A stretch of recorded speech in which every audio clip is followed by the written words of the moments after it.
But I think it's kind of funny to hear, the president, talk the way he does about Bolton and classified information.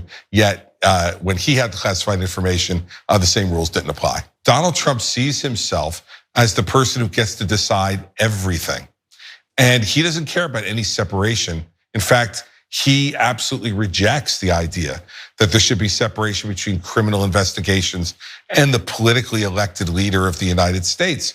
This is much different than it's ever been run before. But look, let me say candidly to the American people who are watching, you were told this. You were told that this was what he was going to do, and not by me, by Donald Trump during the 2024 campaign. He told you he was going to do this, that he was going to have a Justice Department that acted as his personal legal representation. Yeah, what Chris Christie says there is all true. I think he could go even further, but he's right. Donald Trump does think that he can meddle in all of this, and every personal little issue he has, every way that Trump gets triggered over any comment he doesn't like, immediately turns into a potential case against the people that so angered him. That's how emotional he is. And so that video that you just saw is going to be another example of that process, because instantly Donald Trump ran to Truth Social. I should say he continued sitting on the toilet. He took out his phone and he started posting on Truth Social saying, "I just watched sloppy Chris Christie be interviewed on a ratings challenge news show this week with George Slopadopoulos." And let me just pause there. You can't do sloppy for both. That's lazy, dude. Is your mind going, well, I get you want to call Chris Christie sloppy. How is George Stephanopoulos sloppy? The dude's very well put together, has a nice suit, much nicer hair than you've ever had. His hair is his actual hair, buddy. You don't get to call him sloppy. Also, you're a physical mess. Do you know what you look like when you appear on TV and you're calling people sloppy? The makeup on your hand is sloppy. That's what's sloppy, buddy. But anyway, he goes on to say something, the $16 million settlement they did. Then he talks about the closure of the George Washington Bridge and all that. And he implies that he might investigate Chris Christie now for that. For the sake of justice, perhaps we should start looking at that very serious situation again. No one is above the law, except me, of course. Thank you for your attention to this matter, President DJT. So he didn't like it, and so now he wants to investigate Chris Christie. Again, a former political enemy of his should go and rot behind bars or whatever. He then goes on to say, because he's so mad that he saw, like in the same way that people who get angry every time they go on Twitter and I tell them you need to stop going on Twitter, Trump, for your own sake, because you're this easily triggered, stop watching TV for the love of God.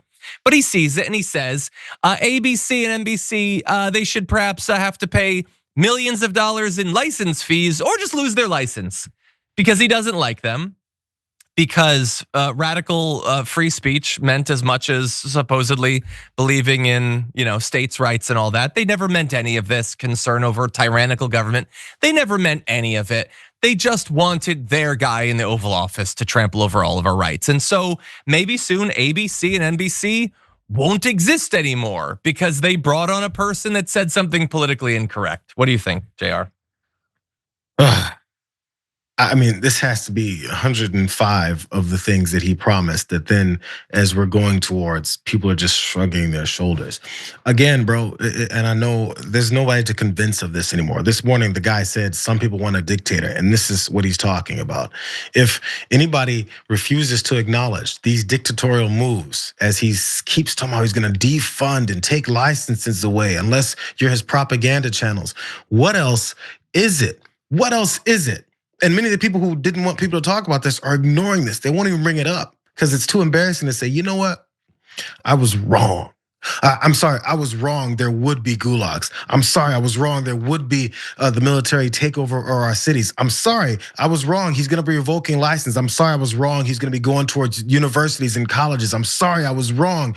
His mass deportation had nothing to do with that. I'm sorry, I was wrong. The crime that he said is only committed by black folks in this country, so I can then go after those minorities as well. He's actually doing, all of it was a lie. I'm sorry, I was wrong. The problem is they're okay with all of that happening because pride is a MFer in this country. I'm just saying, you might want to start looking at the people that are around you because they're letting you know who they are.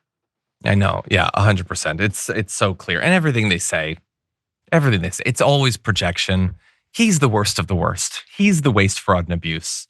It's so ridiculous. The Chris Christie, that's what you're worried about.